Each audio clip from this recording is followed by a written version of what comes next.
నమస్కారం. ఈరోజు భద్రాచలం మరియు అశ్వరావుపేట నియోజకవర్గ సమన్వయకర్తల సమావేశం ఉంది. ఇవాళ ఉదయం ఖమ్మంలో 4 నియోజకవర్గాల సమన్వయకర్తల సమావేశం జరిగింది. వైరా మదిరా మెచ్చనాగేశ్వరరావు గారు, తాటి వెంకటేశ్వరరావు గారు, రావులపల్లి రామప్రసాద్ గారు, మాన్య రామకృష్ణ గారు, అలాగే నరసింహమూర్తి గారు, మా మీడియా మిత్రులందరికీ, భద్రాచలంలో ఉన్న మీడియా మిత్రులందరికీ ఈ ప్రెస్ మీట్ కవర్ చేయడానికి వచ్చిన సోదరులందరికీ కూడా ముందుగా నా నమస్సుమాంజలు. మిత్రులారా, మన జిల్లా గిరిజన జిల్లా కొత్తగూడెం జిల్లాకి అంకురార్పణ చేసింది. దీనికి ఒడ్డుగోసి పేరు పెట్టి భద్రాద్రి కొత్తగూడెం జిల్లాగా నామకరణం చేసి ఎన్నో సంవత్సరాలుగా ఇక్కడ ప్రజల యొక్క ఆకాంక్షలను నెరవేర్చింది కేసీఆర్ గారు. ఈ జిల్లాకి మొట్టమొదటిసారిగా ఒక మెడికల్ కాలేజీని ఇచ్చింది కేసీఆర్ గారు. ఈ జిల్లాని సస్యశ్యామలం చేయడం కోసం, ఇక్కడ గోదావరి నీళ్లను సద్వినియోగం చేయడం కోసం తీసుకొచ్చిన సీతారామ ప్రాజెక్టుకి మరి అంకురార్పణ చేసి ఆయన మస్తిష్కంలో నుంచి ఉద్భవించిన ఒక అద్భుతమైన ప్రాజెక్టు సీతారామ ప్రాజెక్టు. ఈ సీతమ్మ సాగరు మరి సీతారామ ప్రాజెక్ట్ ఏదైతే ఉన్నదో, సీతమ్మ సాగర్ బ్యారేజ్ ఏదైతే ఉన్నదో అది కేసీఆర్ గారి మానస పుత్రిక.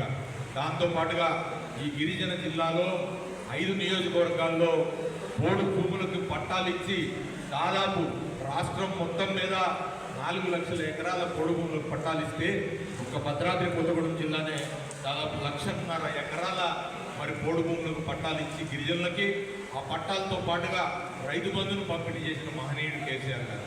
అలాగే ఈ గిరిజన ప్రాంతంలో చాలా మరి గిరిజన వాడల్లో కానీ లేకపోతే గూడాల్లో కానీ కరెంటు 3 ఫేజ్ కరెంటు లేకపోతే అప్పుడున్న మా మిత్రులు వాసరాజు గారు లేదా నరసింహమూర్తి గారు లాంటి వాళ్ళు కేసీఆర్ గారి దృష్టికి వెళ్తే ఆశ్చర్యపోవడం జరిగింది.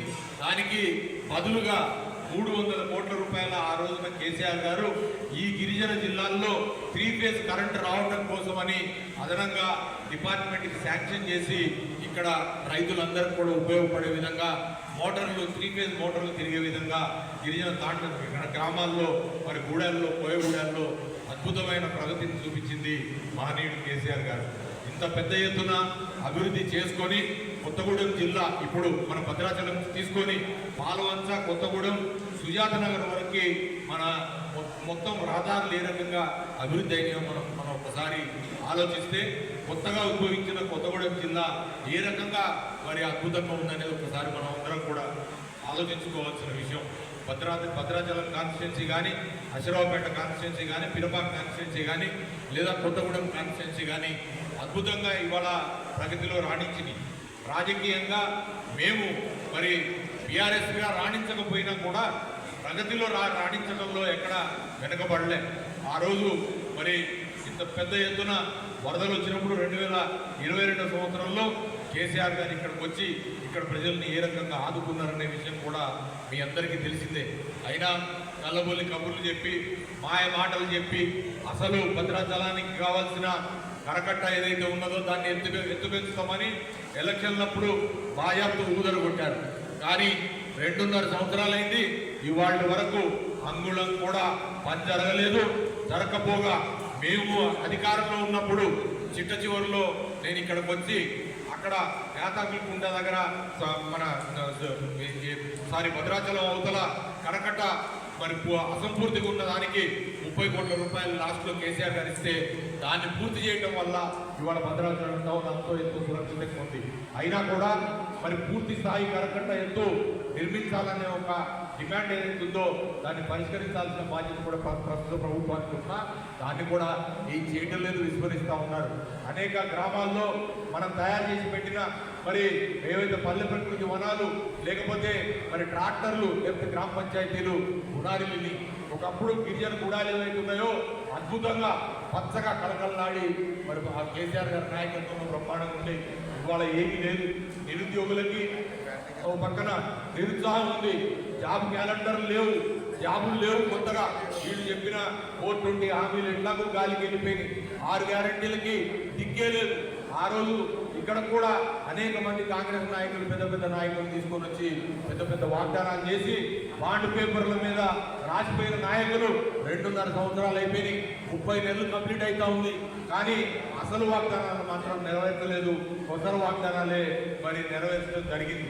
అందుకని వీటన్నింటినీ దృష్టిలో పెట్టుకొని మళ్ళీ కేసీఆర్ గారు రావాలి, రేవంత్ పోవాలి, బీఆర్ఎస్ రావాలి, కాంగ్రెస్ పోవాలి అనే ఒక నినాదంతో ఇవాళ ప్రజలందరూ ఉన్నారు. తెలంగాణ రాష్ట్రంలో ఉన్న ప్రతి నియోజకవర్గం లాగానే ఈ కొత్తగూడెం జిల్లాలో ఉన్న 5 నియోజకవర్గాల్లో కూడా తిరిగి బీఆర్ఎస్ పార్టీ పునర్వైభవం సాధించాలనే ఉద్దేశంతో ఈ సభ్యత నమోదు కమిటీల నిర్మాణం కార్యక్రమం జరుగుతూ ఉంది. దీన్ని సీరియస్గా తీసుకొని పార్టీ నిర్మాణాన్ని చేయడానికి మేము కంకణం కట్టుకున్నాం.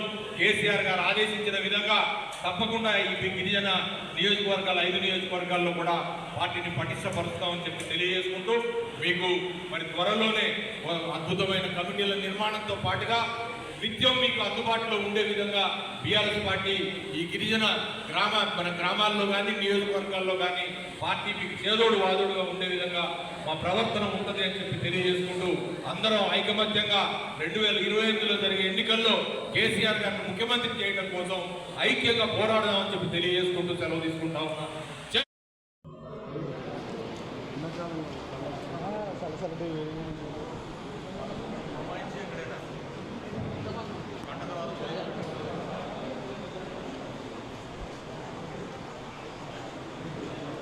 హలో